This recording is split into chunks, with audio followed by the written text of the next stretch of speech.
Welcome everybody. Today is Tanit Esther. We're having a wonderful Tanit Esther, Fast of Esther. Tonight is Purim. I thought to go over the shir that I recently gave in Sharei Tefillah in Dallas on Shabbat, Parshat Zachor, after Mincha. Hope this shir gives inspiration and strength to everyone in the troubling times. So when we look in, the title of the shir is Esther the Spy. Namely, the question, Be'inyan ech shamra Esther et Torah, how did Esther keep halacha? How was it permissible for Esther to do what she did? So for those who don't know the story, let's recap the story very quickly. What is the story of Megillat Esther of Purim? What is the story of Purim? So first, let's make the setting. The first temple in Jerusalem has already been destroyed. We have been exiled. The majority of the Jewish people are ended up in Persia. And under this Persian Empire, we live. And Achashverosh gets mad at his current queen, which is Vashti, and then he has to search for a new woman, or really, to fulfill the lust of this king. And he has thousands of women brought to the palace, and they prepare. They all want to become queen, really. So they bathe for 6 months in oils and perfumes, but only Esther, she didn't want anything. But miraculously, Esther is chosen to become the queen. And then, fast forward, Haman makes an edict upon the Jewish people to genocide the Jewish people. And then Esther basically saves the day by going to the king and using her influences upon the queen as his chosen wife, as his queen, to save the Jewish people. And the Jewish people are saved, and now we have a holiday where we read Megillat Esther, and we do a lot of other things. So the title is, how is it permissible for Esther to do what she did? On the surface, this question might seem simple. Well, she had to save the Jewish people.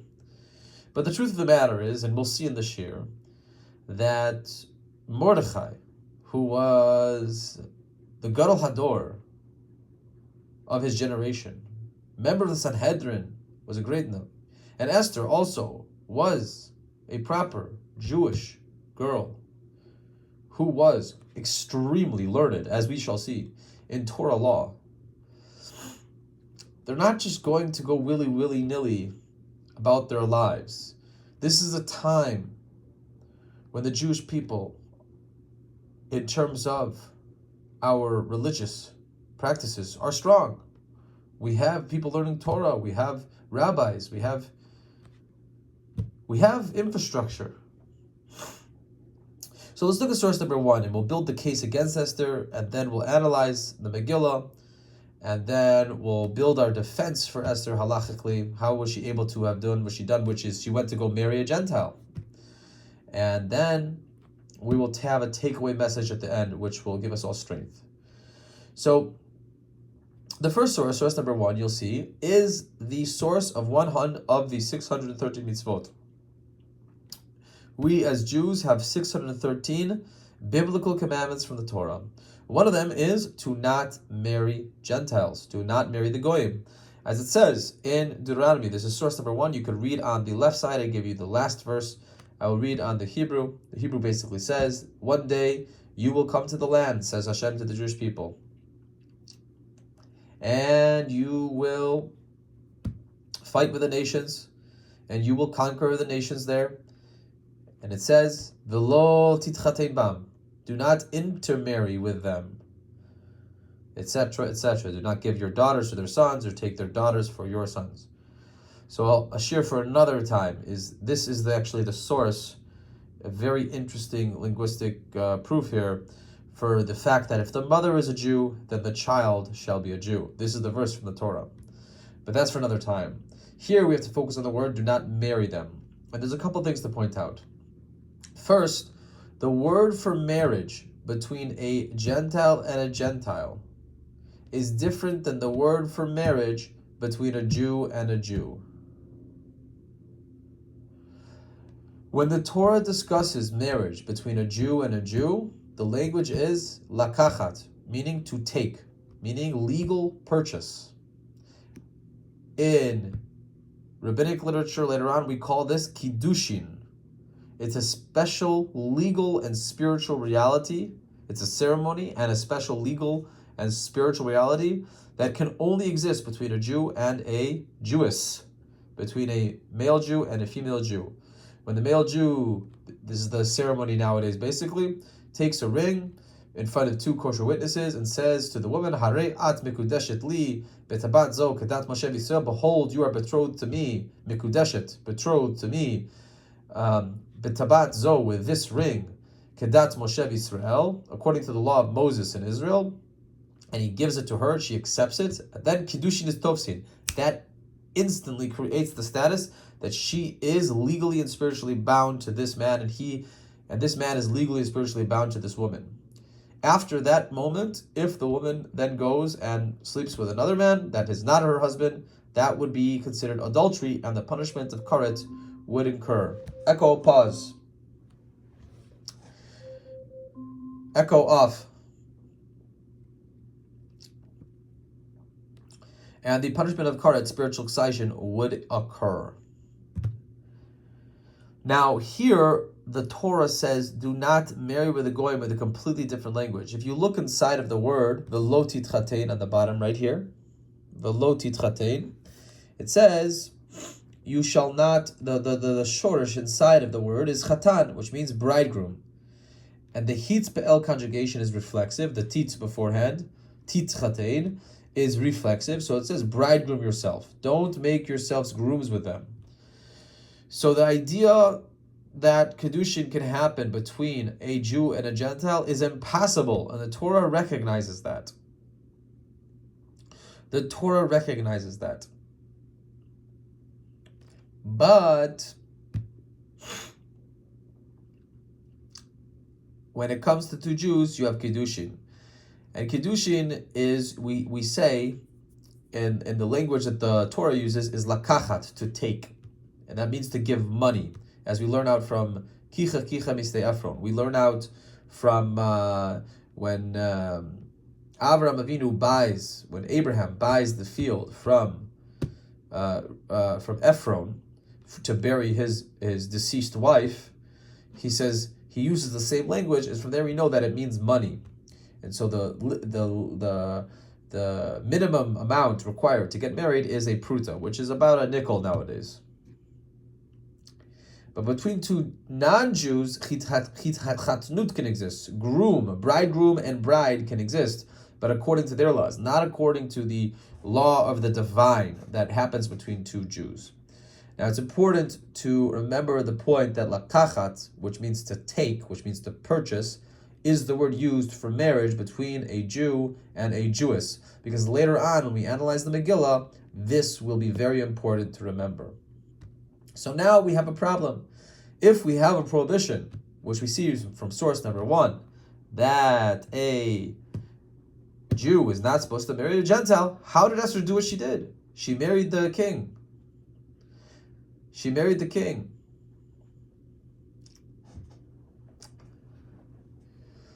So one of the answers, one of the Balabatim asked me during the shir was maybe she didn't marry him.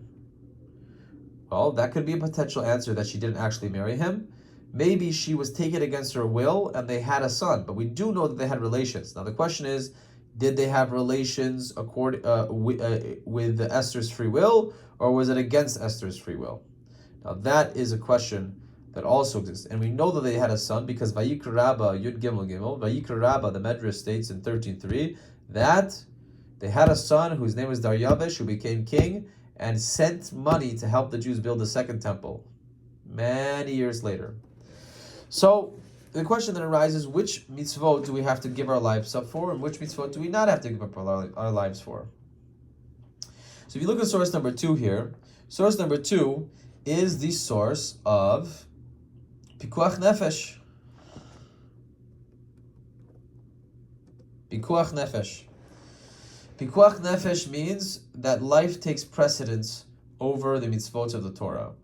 So we see in the Talmud right here, the final source that the Talmud gives The discussion here in the Gemara, in the Talmud, the Babylonian Talmud, is the question was, how do we know that the Sabbath is pushed aside in order to save a life? That we transgress the laws of Shabbat in order to save a life.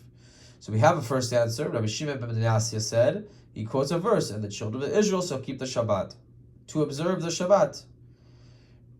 Basically, he explains this verse. The Torah basically is saying here, desecrate one Shabbat on his behalf so that he will observe many Shabbatot. Wow. So Shmuel has a different answer. Shmuel here, and this is how the halachic system has been fixed according to Shmuel. Shmuel says, I have a better verse, because my verse doesn't just apply to Shabbat. My verse that I'm going to bring applies to all of the mitzvot.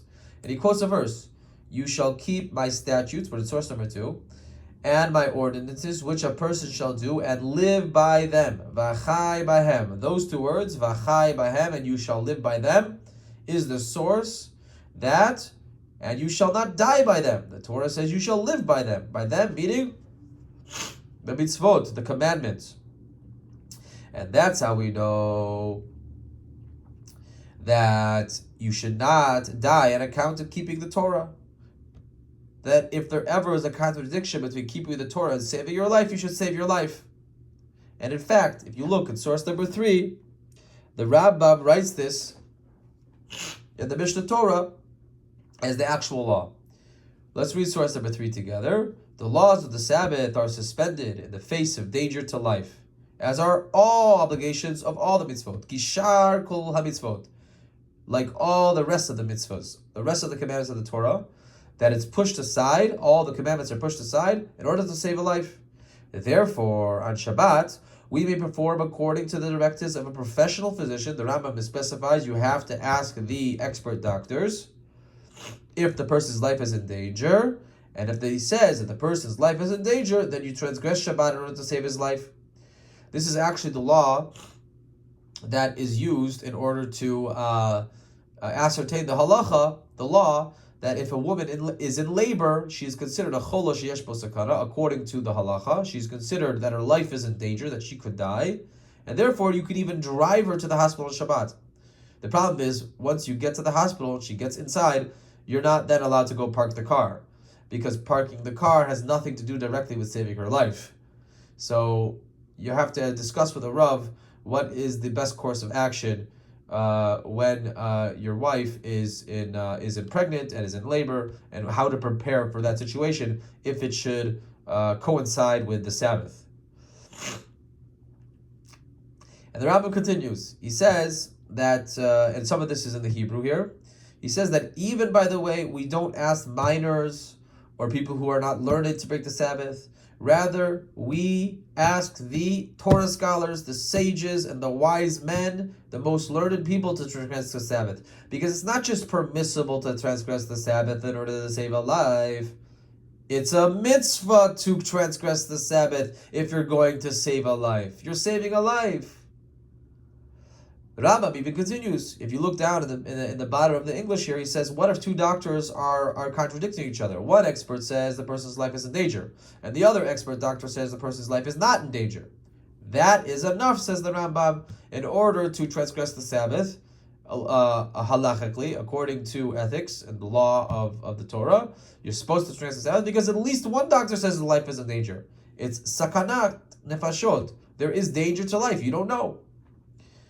It's actually very interesting. I heard a story that Rav Shechter and two other Rabbanim, in the beginning of COVID, in the beginning there was a big meeting of all these rabbis, and 3 Gedolim met on Zoom with a room of about 150 rabbis, and the question was, are we going to close these synagogues this Shabbat or not because of COVID?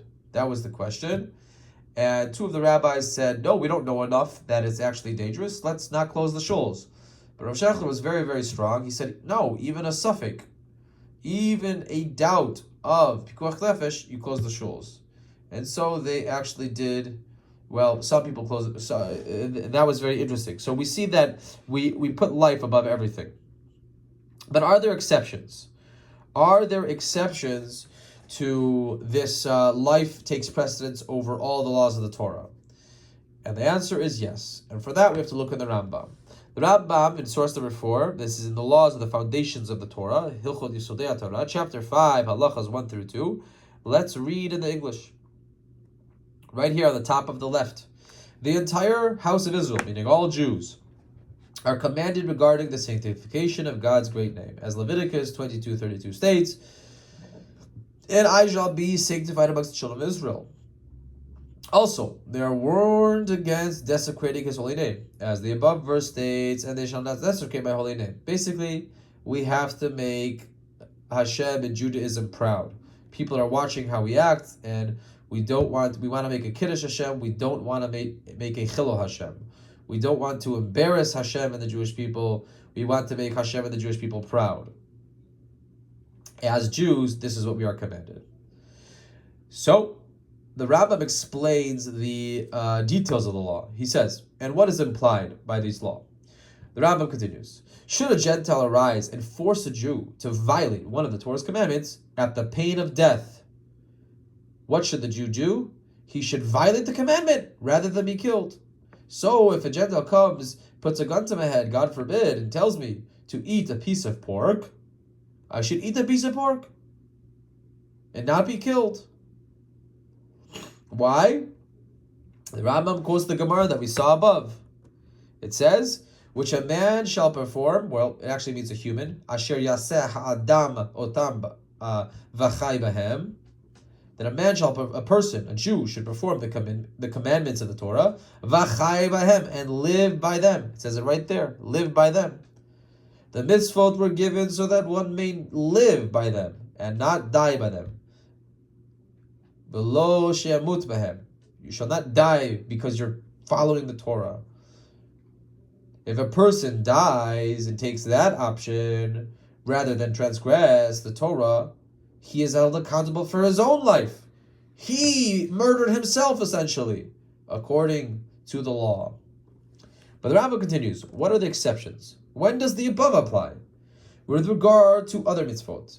With all the mitzvot, you have to take life comes first, always. Except 3, what we call the cardinal sins. What are the 3 categories of sins which we actually don't take the route to save our lives?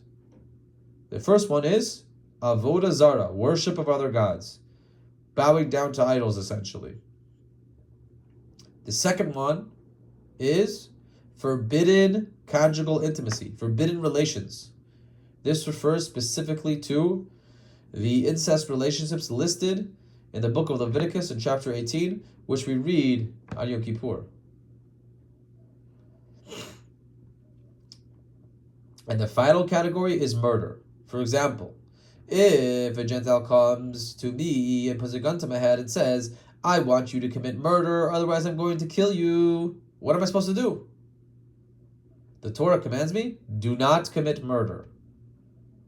This is one of the Yehareg ve'al Yavors. It's better that you should die than transgress the Torah.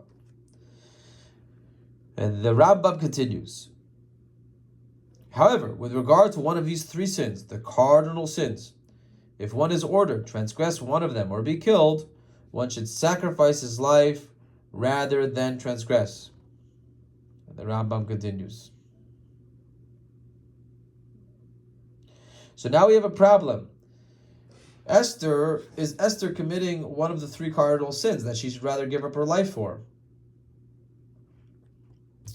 Well, it depends. If she was married, being married might be one of those forbidden sexual immoralities.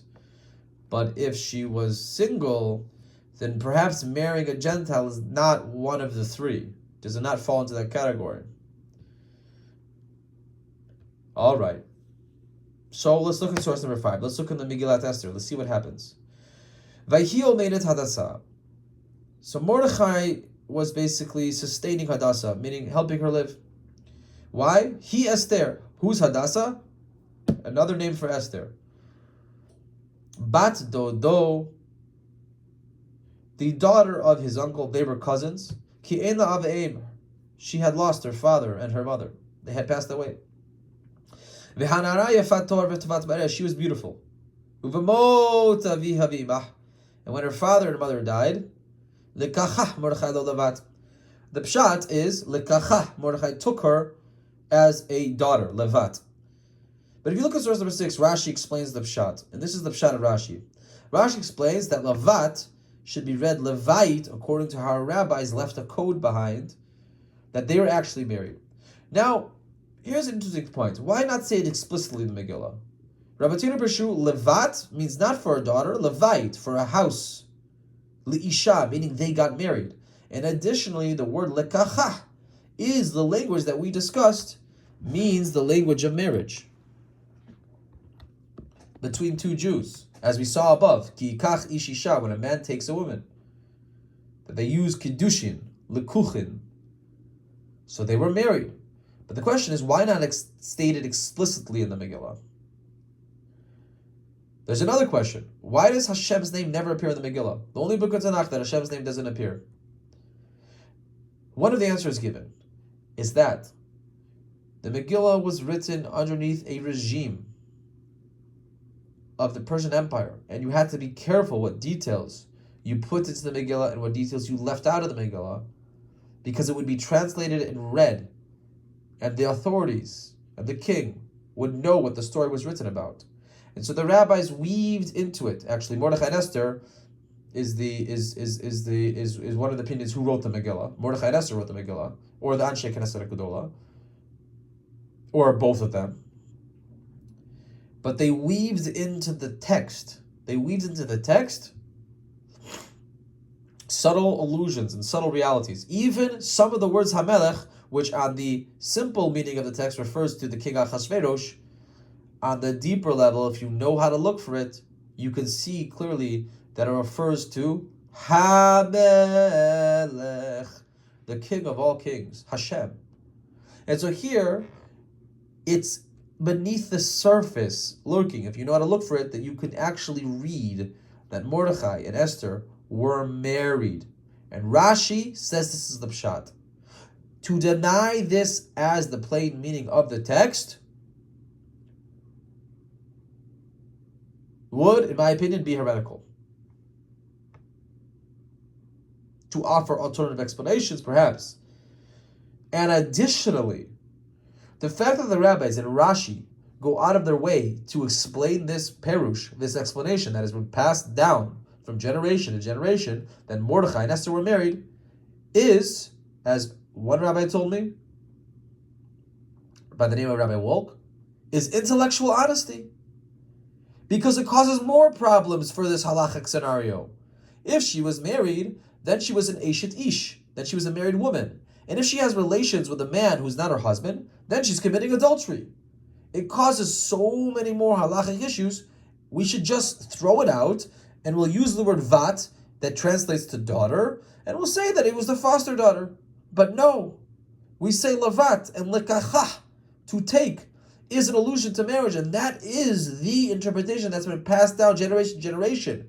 And we inserted it there, right beneath the surface. If you know rabbinic Hebrew, that you could understand the truth, because the authorities of the regime would never know exactly how we write all these details into the Megillah.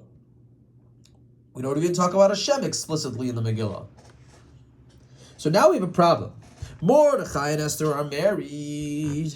That means Esther is a married woman. That means it's not just a matter of marrying a Gentile. That's one prohibition that perhaps you don't have to give up your life for. But the prohibition of cheating on your husband, as Esther and Mordechai are married, and she's cheating with a Gentile, meaning, and we know that they had relations because we know the Midrashim that they had a son by the name of Daryavish, and in Ezra chapter 4 and chapter 5 in the Hebrew Bible, it talks about how he was instrumental in helping the building of the second temple. So now we have a huge problem. Look at source number 7. Source number 7 is the source of one of the incest relationships which is forbidden, and that namely is a married woman. Do not sleep with a married woman, it says. Look at the top of the next page is the translation of source number 7. Do not have carnal relations with your neighbor's wife and defile yourself with her. And look at source number 8. If a man commits adultery with a married woman, committing adultery with another man's wife, the adulterer and the adulteress shall be put to death. Meaning, the adulteress is also transgressing the Torah. So Esther theoretically would be transgressing the Torah, one of the cardinal sins that you have to give your life up for. So how is it possible that she went to the king? How is it possible that she had relations with the king? You're supposed to give up your life for such a thing. That's against Torah law. That's against the halacha. Mordechai is the Gadol Hador. Esther is a huge Torah scholar and cognizant of the laws and the halachas of the Torah. We shall see sources later that prove this to be the case, that both of them knew the laws that we just studied. Even though the laws that we just studied were written thousands of years later, in concept, they still existed in the days of Mordechai and Esther. And there's proof, we'll see later, that they actually understood these laws. And so why did Esther seemingly transgress the Torah on one of the 3 cardinal sins you're supposed to give up your life for? Mot yumat hano'ef hano'afet, it says in source number 8. Hano'afet, the adulteress. Now, I don't want to talk about Achashverosh right now, because these laws are only laws for Jews. The laws that apply for Gentiles, which is Achashverosh is a Gentile, King Achashverosh is a Gentile, that's for another shir and for another time. So just focus upon Esther right now. So one of the explanations given, the first explanation given to kind of defend Esther, and this was brought up in the shir when I gave the shir in shul, a few people brought this idea up, is that it's not fair, she was forced. And indeed, that is a proper defense. For example, in the case, and indeed she was forced. Look at source number 9. Source number 9, I'll give you chapter 2, verse 8 and 16 and other verses. The first time and the subsequent times that Esther was taken to the palace initially, and every time she went to the king, it was against her will. The Gemara even says that she laid there like karka olam. When the king, Achashverosh, would have intimacy with her, she would like kind of just lay there like karka olam, like a piece of land, not really actively acting in the moment.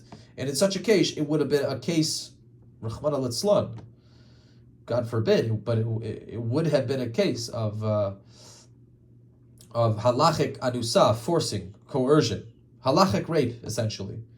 And if you are the rapee, then you're not liable for having transgressed. It's not your fault. You did nothing wrong. The rapist did something wrong. The rapee did nothing wrong. And so then Esther would have had a defense, and it would have been that she didn't transgress the Torah. And this is the first defense that people think about when we talk about Queen Esther. She had no choice. Vatila kach is nifal, passive conjugation. It means she was taken. Look what it says in verse number 9 on the right-hand side in English. When the king's order and edict was proclaimed. This is after the king had basically fired his wife Vashti and got rid of her. And when many maidens were assembled in the fortress Shushan under the supervision of a guy, Esther too was taken into the king's palace under the supervision of a guy, guardian of the women. And all those women that were taken, they all wanted many of them probably, and I think this is the implication in the verses of the Megillah, they wanted to become queen. That would have been a very powerful position.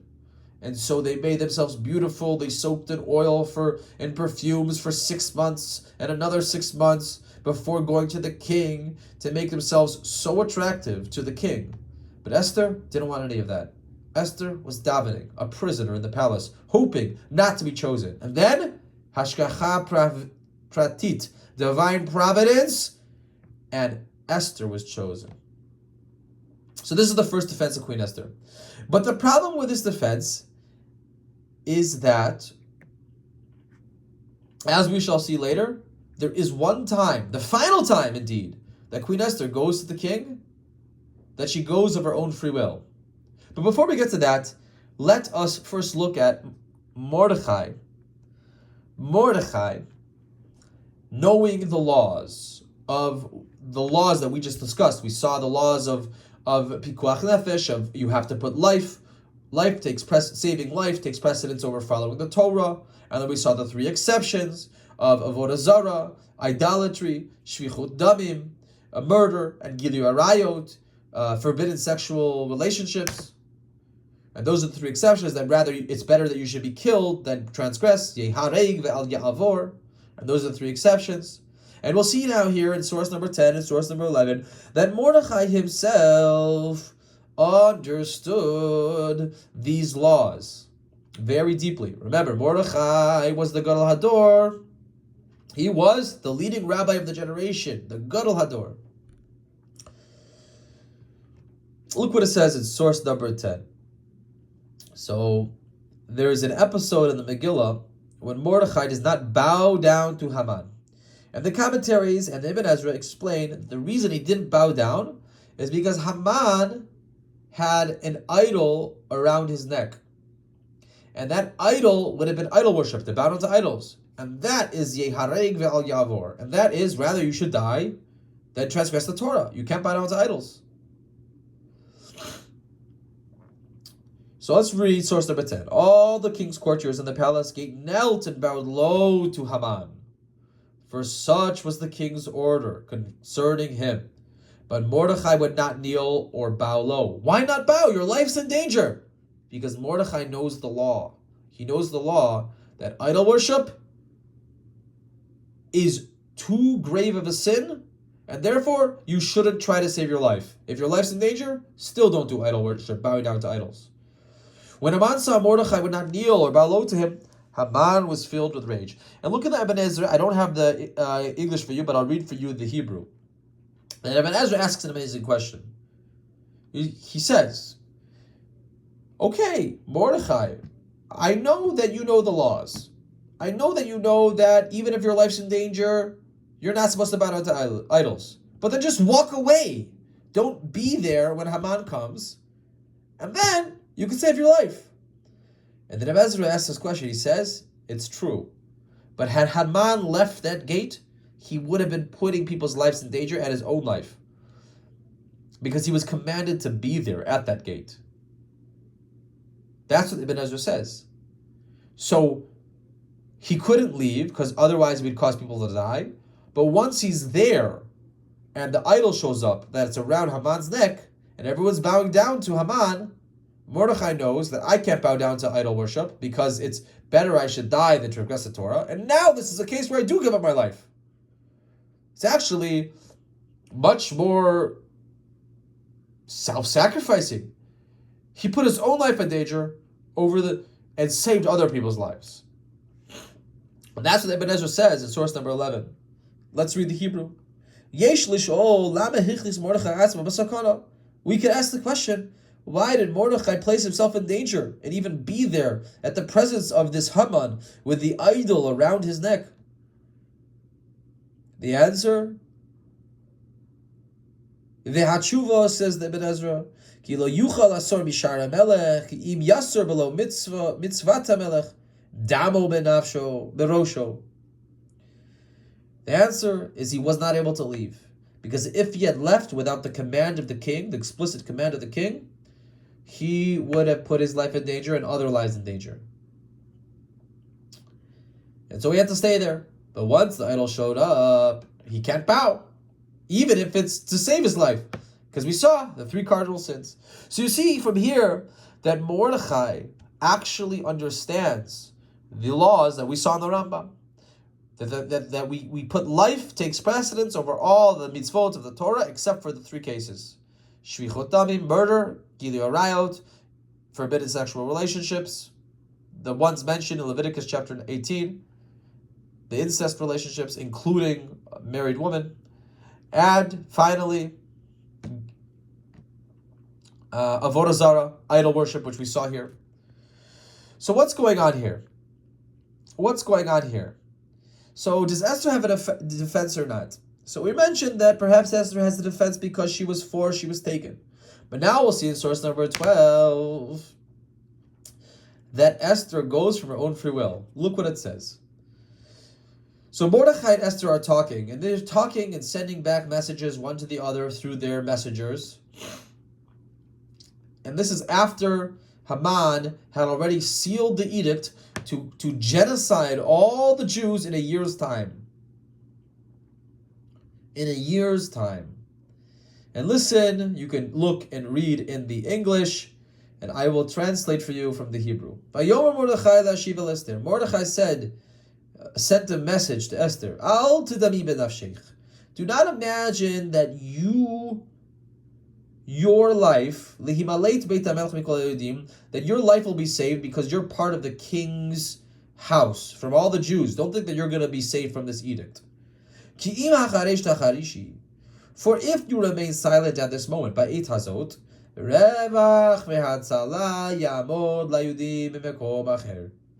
relief and deliverance will come for the Jewish people from another place. And you and the house of your family will perish. And Mordechai continues, and who knows, if late for this time, kazot, like this, he got levachut, you came for the kingship. You came into this royal position. And indeed, that is what the English translation says there. And look what Queen Esther says. Lech, and this is Esther's hero moment, her greatest moment. She says, fast for me, and I will fast. And this is why we fast on Tanit Esther. And then I will go to the king. According to the illegal law, it would be illegal for me to go to the king without being called.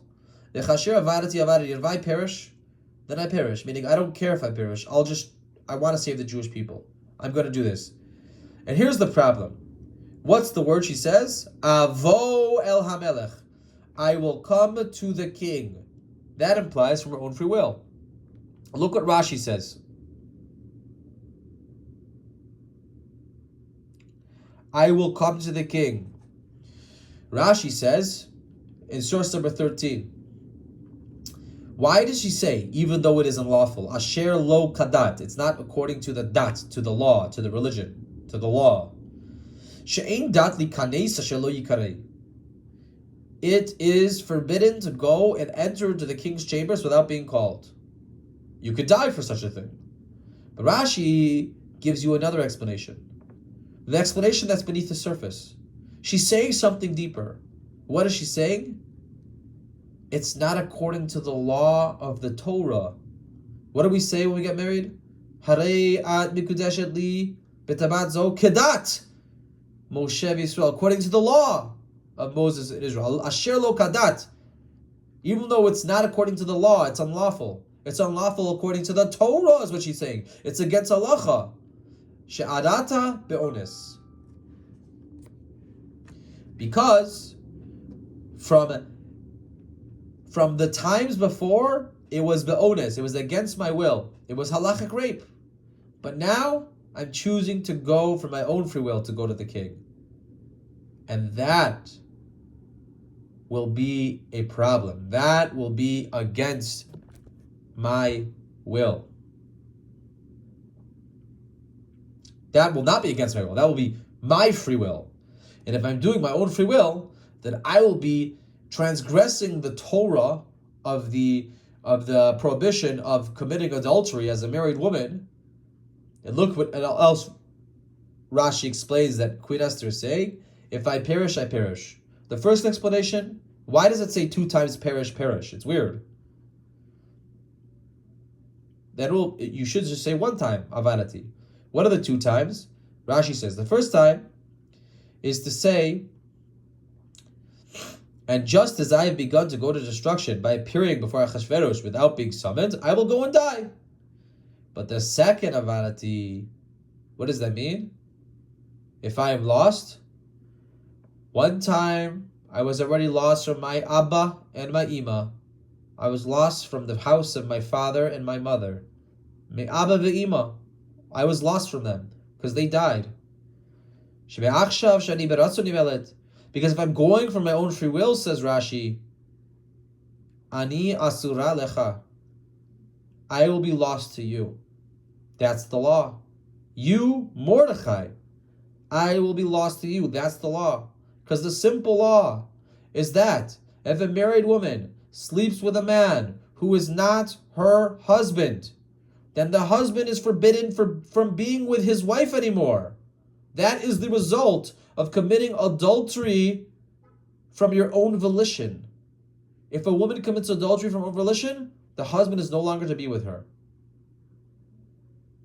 And it's interesting because there's some lines in the Megillah that are read with the Eicha trope, the music of the Book of Lamentations, which was written after the destruction of the first temple. And the way it would sound is this. We changed the trope in the middle of the Megillah reading in order to hear the Eicha trope. Why is Esther crying? Because she knows the law.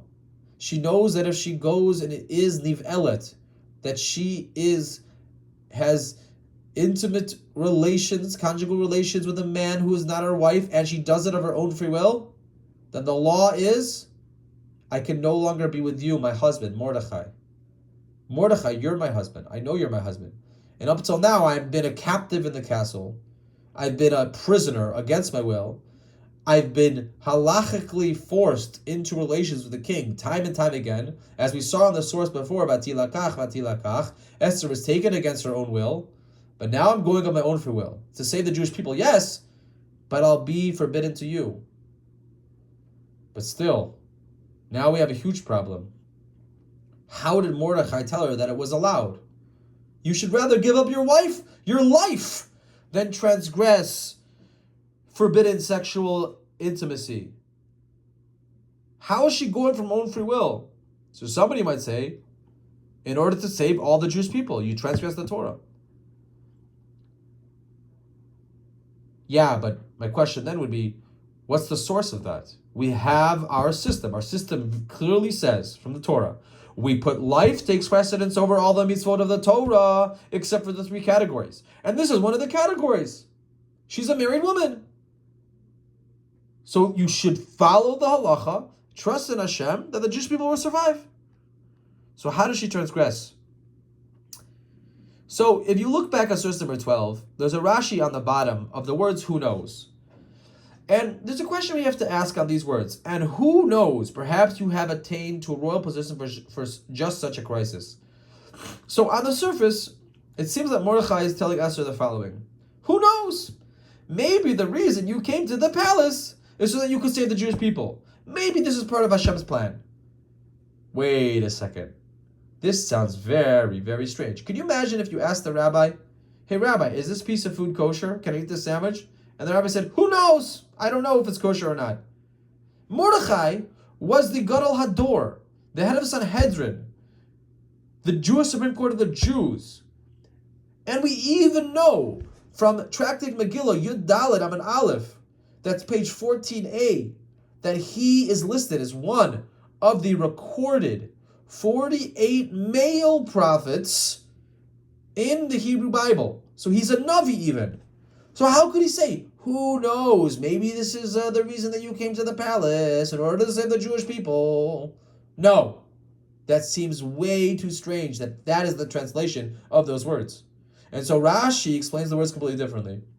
Look on the bottom of the right side of source number 12. Rashi on who knows mi yodea. Rashi says, Umi yodea im yachpotz bich hamelech l'shana haba'a shehi zman hariga. Mordechai is saying something completely different. What does who knows mean?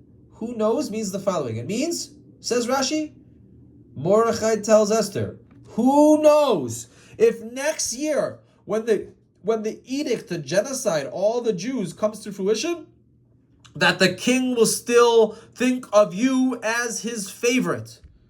And so therefore now is the time to act. And if you don't act now, you will lose your chance. Wow. According to Rashi, this is what Mordechai is saying. But still, how did Mordechai give permission to Queen Esther to transgress one of the cardinal sins of the Torah, one which you should rather give up your life rather than transgress? To sleep with a man who is not your husband from your own free will. What is our halachic defense of Queen Esther? How is she allowed to do it? So, if you look in source number 14, perhaps we have an answer. In source number 14, we see the Rambam here, and I don't have the English here because it would have made the source sheet much bigger. But I'll explain to you what's going on here. The Rambam in Hilchot Yesodei HaTorah, in the laws of the foundation of the Torah, is describing the laws of prophecy. And he basically describes to you that if a prophet comes and tells you to transgress the Torah, you know he's a false prophet. But he says there is an exception to this rule. And the exception is the example of Eliyahu Hanavi. He brings the example of Elijah the prophet. Now, Elijah the prophet on Har Carmel, it's a very nice mountain. You actually can go there to this day. You can hang out in the cave where Eliyahu lived. It's very nice there. Now, Eliyahu Hanavi was on Har Carmel. It was on the Carmel mountain, which is many, many miles away from Jerusalem. And he was having an argument with the idol worshippers of the Baal god. And they wanted, this is basically like a Canaanite version of Zeus from the Greek mythology. And they wanted to make sacrifices to their idolatrous god. And Eliyahu basically explained that there is only one Hashem, there's only one God, and I will prove it to you. I'll make a sacrifice right here. And if I'm correct that there's only one true God, this is Eliyahu the prophet, Elijah the prophet, a pillar of fire will come down from the heavens and it will consume my sacrifice. And sure enough, a pillar of fire comes down from the heavens and consumes Elijah the prophet's sacrifice. But the Rambam says, and if you would have been there and you would have told Eliyahu, wait, Eliyahu, you just transgressed the Torah. You're not allowed to do that. The Torah says explicitly, you're not allowed to make sacrifices outside of Jerusalem. You're not allowed to do it. Eliyahu would have said two things. One, the punishment of karet only applies if you change the law forever. And two, as a prophet, I'm allowed to change temporarily even one of the 613, but only temporarily. And then the Rambam continues, but if the prophet says that it's not a temporary change of the 613, but a permanent change of the 613, then you know that that prophet is a false prophet, and you know that that prophet is not a true prophet, and even more so, he's liable for the punishment of strangulation. Why? Because the Torah says, Lanu v'aneinu ad olam. The Torah is for us and our children forever. It shall never be changed. And here we find one of the greatest halachic defenses of Queen Esther's choice to go to the king from her own free will, even though it was one of the three cardinal sins. Because Mordechai is a prophet. And Mordechai gave her temporary dispensation, temporary suspension of even one of the 613, even one of the three cardinal sins, even one of the sins that normally you should rather give up your life than transgress the Torah. And we know that Mordechai was a prophet because he's listed in Seder Olam. Rashi quotes in Megillah, page 14a, Yud Daled Amud Aleph, that Mordechai is a prophet.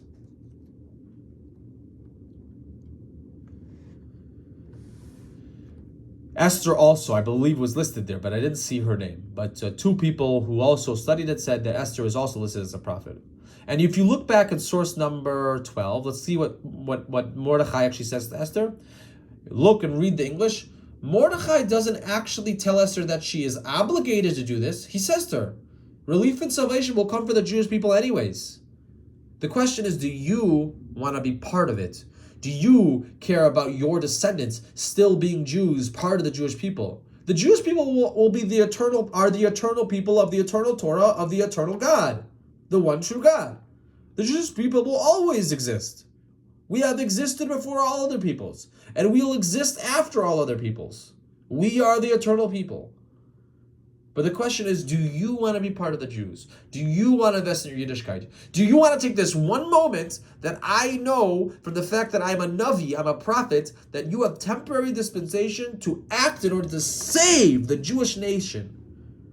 And Esther rallies and says, yes, I'm going to do it. But the one thing I don't know is maybe after this, the law still applies that I will be forbidden to you as your wife anymore, because I will have done it for my own free will. And still, I'm willing to be lost Just like I was lost from the house of Abba, the Ima, from the house of my father and mother because they died when I was very young, I'm willing to be lost from you, my husband, whom I love, in order to save the Jewish people. And I know as a prophet, and you know as a prophet, that I have temporary dispensation to break this law. And indeed, we find this to be the case. Because if you look in source number 15 and source number 16, we find an amazing medrash. The medrash tells us in Mikra Rabbah 13:3 that a pig is called chazir, chet zayin reish, and that shorish, that root word, means to return. Why? Because it will one day return the crown to its owners, i.e., it will become kosher. This is what the verse says, etc. It's written. And the Or HaChaim down below in source number 15 says the same thing. I don't have the English for you there. Oh yeah, the English is on the right side, but I'll read for you on the left side the Hebrew. V'hu geira lo yigar. The Or HaChaim says this on Vayikra and Parshat Shmini when we're talking about the kosher or non-kosher animals. It lists the pig, and it says why. Why does it say v'hu geira lo yigar? The Or HaChaim explains Tanai wa davar lizman shu lo yigar. Avaleati lavo yalegera v'yachazor. Chazir means pig. Yachazor means return. Same shoresh. The returnee will return. The pig will return, and not Jewish cut anymore. And then it will become kosher. It's very, very difficult medrash because the Torah singles out pig, and we know the laws of the Torah should never change forever. So the Bravanel, if you look on the bottom, the Bravanel says something amazing. The Bravanel was an amazing, amazing person. He was the Gadol Hador of his generation. He was the greatest rabbi of his generation. He was a Don Isaac Bravanel. He wrote a commentary on the Holy Scriptures. And he was the chief financial advisor to King Ferdinand and Isabella. And also, he lived through the Inquisition and survived the Inquisition and escaped. And he also wrote a book called Rosh Hashanah, which is a defense of the Rambam's, Maimonides' principles of theology. And he quotes this medrash that says that the pig will one day become kosher, and he says, the Torah doesn't change. It's just hora'at sha'ah, temporary law instruction change, temporary suspension of one of the 613. God will permit it. And he says, when we conquered the land of Israel initially, there was one period of time when we temporarily suspended the law because the prophet said, you can eat pig, but only for this time. Now keep in mind, a rabbi could never do this. Only a prophet, a true prophet. And if you study the laws of prophecies in Hilchot Yosei Torah, in the laws of the Torah, you will see that to be a prophet as a Jew, the barrier to entry is extremely high. You have to be a tzaddik, perfect in your actions, and on top of that, you have to predict the future in detail, time and time again. And also, you cannot contradict the law of Moses, except for once in a while temporary dispensations if you give a valid, rational reason. And so a prophet could do this, but a rabbi could not. Now this is amazing, and this is what Mordechai and Esther did. And this is the halachic defense of Queen Esther. She put her life on the line. Let's go back to source number 12, and we'll end right there.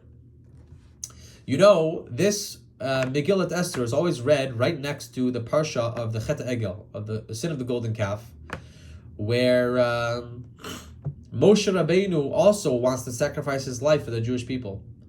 And this catapults Esther to Moshe Rabbeinu's status in terms of sacrificing her life. What does Moshe Rabbeinu do? After the sin of the golden calf, Moshe Rabbeinu, Moses, our teacher, is arguing with Hashem and says to Hashem, forgive the Jewish people. And if you don't want to forgive the Jewish people, I quit.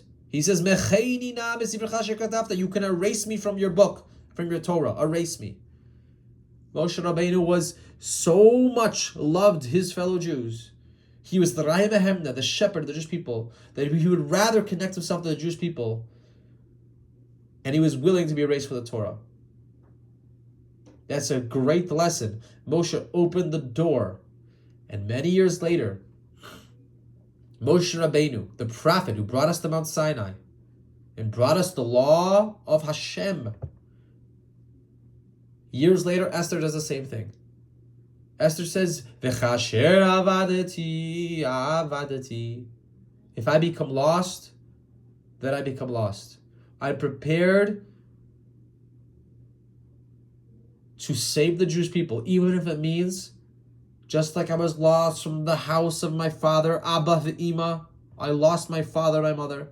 I'm going to lose you, Mordechai, because I might be forbidden to you, because if I sleep willingly with a man who's not my husband, then I'll be forbidden to you.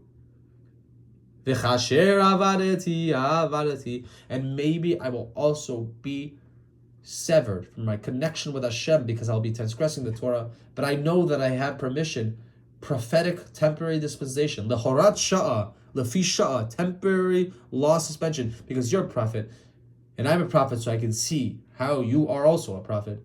And I'm prepared to save the Jewish people. I'm prepared to go down and to be lost, and that doesn't matter to me. I just want to be part of the Jewish people. I just want to put my letter in the eternal history of the Jewish people. I'm prepared to do what needs to be done. And then, Avo el Beit HaMelech, I will go to the king for my own free will. And then she saves the Jewish people. In my mind, Queen Esther and Moshe Rabbeinu, same level status in terms of Mesirut Nefesh, self-sacrifice for the Jewish people.